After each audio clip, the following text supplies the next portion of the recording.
What happens when one of the world's poorest nations decides to say no? No to foreign aid, no to archaic agreements, and no to the image of a people perpetually in need of pity. In Burkina Faso, the answer is being written every day. Under the leadership of Ibrahim Traoré, a 36-year-old captain, this West African nation is undertaking a quiet but audacious revolution: self reliance. Escaping the gloomy headlines we often hear, the real story of Burkina Faso is an incredible lesson in dignity, willpower, and the hidden strength that emerges when a nation decides to determine its own future. To understand why this is so earth shattering, we must go back to 2021. Burkina Faso was one of the poorest countries in the world, with 80% of its population living below the poverty line. The capital, Ouagadougou, was drowning in waste, with over 3,000 tons of unprocessed garbage accumulating throughout its streets. The drainage system was completely clogged, turning the rainy season into an annual disaster. Only 45% of the population had access to clean drinking water. The rest had to use contaminated water from trash-filled canals. Diseases like malaria, cholera, and intestinal illnesses were rampant, with the mortality rate for children under 5 being 15 times higher than in developed countries. The problem wasn't just environmental. Burkina Faso was facing the most severe security crisis in its history. Terrorist groups linked to Al-Qaeda and ISIS had occupied nearly 40% of the national territory, displacing over 2 million people. The National Army, despite years of training from France and the United States, proved helpless against the attacks. There were at least 3 to 5 terrorist attacks each week, killing dozens of soldiers and civilians. Schools, hospitals, and public infrastructure were systematically destroyed. The national economy had almost completely collapsed. The GDP per capita was a mere $750 per year, among the lowest in the world. Youth unemployment reached 85%, creating a lost generation easily drawn into illegal activities.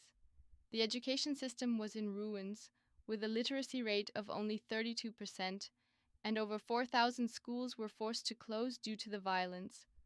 For decades, experts from the World Bank, IMF, and EU insisted that Burkina Faso would need at least 20 to 30 years and billions of dollars in aid to stabilize. They presented figures, reports, and recommendations that seemed irrefutable. They were dead wrong, until Ibrahim Traoré appeared and completely changed the game. Ibrahim Traoré is not a typical politician or a Hollywood celebrity. Born in 1988 to a poor farming family in rural Burkina Faso, Traoré grew up in difficult circumstances, but always nurtured the dream of serving his country. He graduated with honors in geology from the University of Ouagadougou, then joined the army as a lieutenant in the engineering corps. What set Traoré apart was not his degree or rank, but his vision and passion for nation building. On September 30th, 2022, amid a deteriorating security situation and an apparently helpless government, Traoré and a group of young officers carried out a coup and seized power at the age of 34, becoming Africa's youngest leader. The initial reaction from the international community was quite negative, with the EU and ECOWAS imposing sanctions, assuming it was just another military coup like so many others in Africa. When Traoré assumed the presidency, his first message was simple yet resolute: "We will build Burkina Faso ourselves. We will not depend on anyone, nor beg from anyone.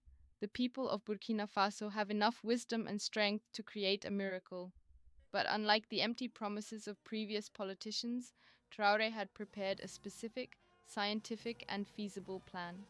The first phase, named Homeland Sanitation, spanned the first 6 months. The goal was to transform Burkina Faso from one of Africa's dirtiest countries into the region's cleanest. The method was to mobilize the entire population without needing state budgets or foreign aid. The main resources were human power and a spirit of national unity. The expected outcome was a 90% reduction in accumulated waste and a significant improvement in the quality of life. The second phase was self-reliance. lasting from July to December 2023. Building on the spirit of unity sparked in the first phase, this stage focused on developing self-sufficient agriculture and domestic processing industries. It scaled up from environmental sanitation to the entire economic system. The anticipated challenges were a lack of technology and capital, which would be addressed by maximizing internal resources and creating suitable innovative solutions. The third phase is the new Burkina Faso from 2024 onwards. The long-term vision is to turn Burkina Faso into a self-reliant developed nation, independent of foreign aid within 10 years. The international impact would be to become a new development model for other African nations. Sustainability would be ensured by building strong institutions and training a new generation of capable and patriotic youth. And the most crucial element that made all the difference, everything would be done by the people of Burkina Faso with the resources and wisdom of Burkina Faso. No aid from the World Bank, no loans from the IMF, no dependence on Western technology, no need for foreign experts. And then, on January 15th, 2023, the miracle began. January 15th, 2023 will be recorded as the day Burkina Faso changed forever. There were no loudspeakers urging people on. There was no top-down propaganda. There were no threats or coercion. There was only a simple message passed from mouth to mouth, from village to village. Today, we clean up Burkina Faso together. Each person's small contribution will lead to a great national change. The people's response was immediate and more powerful than anything Traoré could have imagined.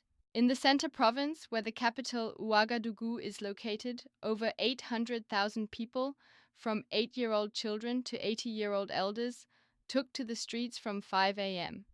They brought the simplest tools: plastic bags, homemade gloves, bamboo brooms, and iron rakes. On the first day alone, they collected 2,400 tons of waste from main streets, canals, and public areas. The work ethic was not forced, but stemmed from a reawakened sense of national pride. In the Haute-Bassin province in the southwest, home to the country's second largest city, Bobo-Dioulasso, the scene was even more moving. Mrs. Fatou Ouedraogo, 67, a vegetable seller at a local market, said, "I have lived for 67 years and have never seen my city so clean and beautiful. Our hands can create miracles when we are united."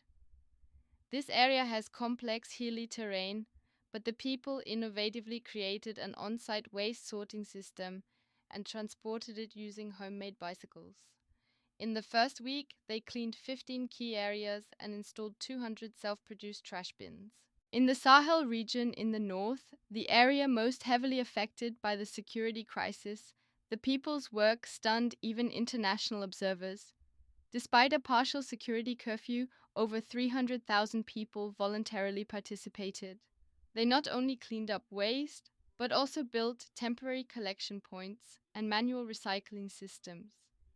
The connection between villages and tribes, which had historical conflicts, was mended through this shared activity. What was astounding was not just the scale or speed, but the spontaneous spirit of unity among the people. Amadou Sankara, a 34-year-old teacher in the city of Koudougou, organized 150 of his students to clean up the school grounds. He recounted, "My 9-year-old son asked me why we didn't do this a long time ago. I didn't know how to answer. Perhaps we needed someone like President Traoré to remind us of the power of unity." His family turned the schoolyard into a waste collection and sorting center for the entire neighborhood. The most touching part was that, seeing the effectiveness of the work, he decided to incorporate environmental education into the school's official curriculum. But cleaning up Burkina Faso wasn't just about emotions or spirit. It was about science, organization, and operational efficiency. The logistics system was established entirely based on collective intelligence and available resources.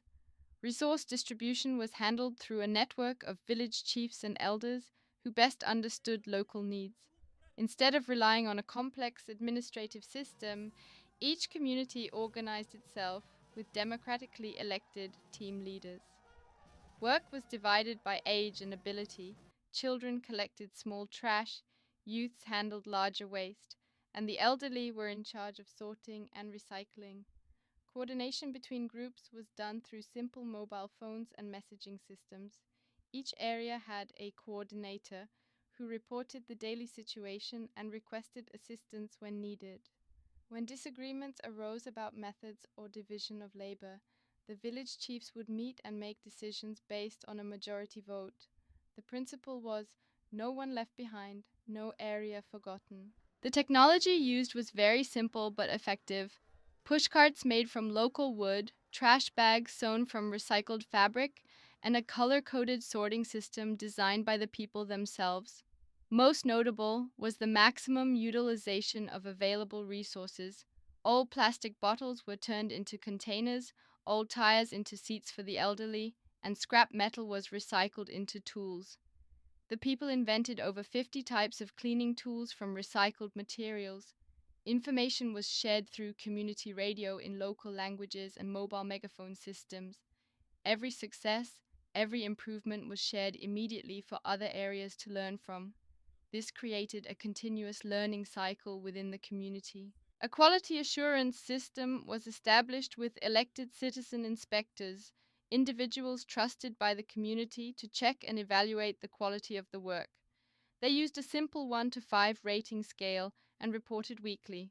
Measurement and tracking were done using basic statistical methods, counting trash bags, measuring cleaned areas, and recording the number of participants.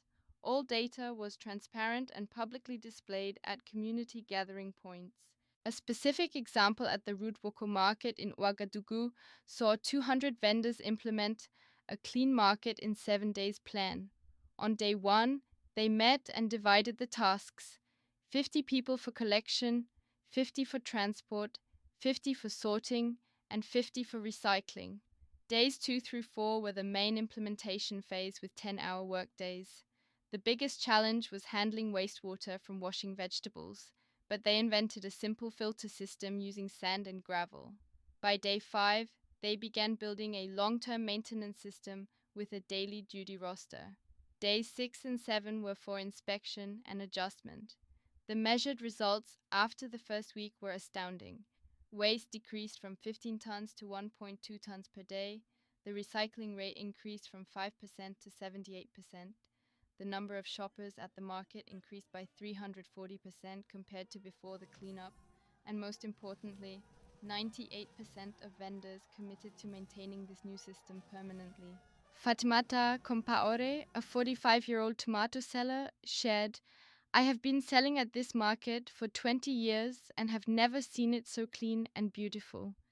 There are more customers, the goods are fresher, and most importantly, we are proud of our workplace.